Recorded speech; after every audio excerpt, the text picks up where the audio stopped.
How to fix Windows 10 or 11 PC not turn off after clicking Shutdown. Hi everyone, welcome back to our channel. This is Rose and without further ado, let's begin. First of all, you need to click on Windows plus R on your keyboard. This will open your Run Dialog box. Now you need to type in powercfg.cpl and press enter on your keyboard. A window will open where on the left side click on choose what the power button does. Click on change settings that are currently unavailable.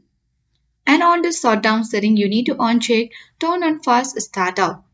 And you need to simply click on save changes in order to save the changes.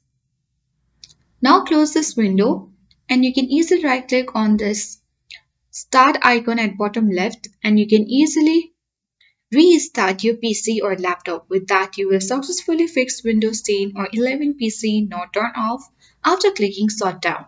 I hope this guide was helpful.